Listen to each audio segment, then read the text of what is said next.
Bonjour et bienvenue dans ce troisième épisode de notre série de vidéos de méthodologie qui consiste à calculer les distances à des sous-espaces vectoriels. Donc dans cet épisode-là, on va calculer la distance d'une matrice à un certain sous-espace vectoriel bien caractéristique de l'ensemble des matrices carrées.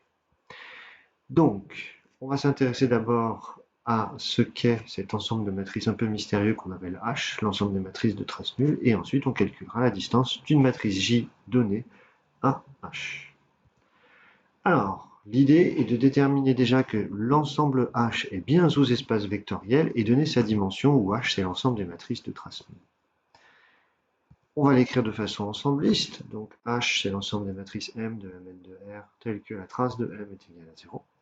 Donc on peut le voir comme le noyau d'une forme linéaire qui est trace, c'est-à-dire que H c'est le noyau de la trace. Ce qui en fait donc un sous-espace vectoriel, vu qu'il s'agit du noyau d'une application linéaire. Mais plus précisément, en fait, c'est le noyau d'une forme linéaire non nulle, puisque la trace n'est pas une forme linéaire nulle, donc il s'agit d'un hyperplan de Mn de R. Mn de R étant de dimension n carré, on a donc que la dimension de H est n carré moins 1. Dans la deuxième question, maintenant que l'on sait qu'on a affaire à un hyperplan, on va chercher la distance de la matrice J dont tous les coefficients sont égaux à 1 à l'hyperplan H. On va donc rappeler qu'on doit projeter du coup sur notre hyperplan. Mais notre hyperplan est de dimension très grande, donc utiliser directement la formule du projeté n'est pas raisonnable d'un point de vue calcul si on utilise la formule du projeté comme dans l'épisode 1 de cette série de vidéos. Ce que l'on doit donc faire, c'est qu'on doit peut-être du coup plutôt considérer le supplémentaire orthogonal de H, donc qui est H orthogonal, et ça c'est une droite vectorielle de Mn2. Il est unique et il est de dimension 1. Donc il est plus raisonnable de projeter sur H orthogonal, qui est donc le supplémentaire orthogonal. C'est pas écrit, mais le mot est important. On rappelle du coup que quand on a une matrice M quelconque, on peut toujours la décomposer comme sa projection dans H plus sa projection dans H orthogonal. Et donc connaître l'une des deux projections revient à connaître l'autre de manière facile.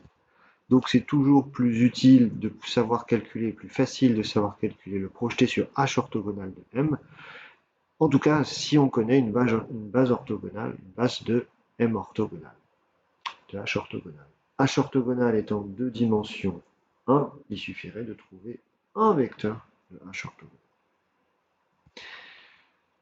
Allons-y. Donc, on va déjà rappeler avec quel produit scalaire on travaille. Il n'est pas précisé dans l'exercice, donc il est logique de prendre le produit scalaire canonique, donc celui qui a deux matrices associées à la trace de transposer de M fois N. Ici, on va donc réexprimer ce qu'est H et on va essayer de traduire H comme étant l'ensemble des matrices orthogonales à un certain élément. Ici, H est l'ensemble des matrices de trace nulle.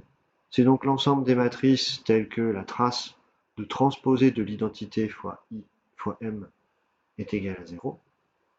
J'ai juste rajouté l'identité à gauche devant M. Et donc, j'obtiens donc l'ensemble des matrices qui sont orthogonales à la matrice identité. Donc, c'est bien vecte de I, le tout orthogonal.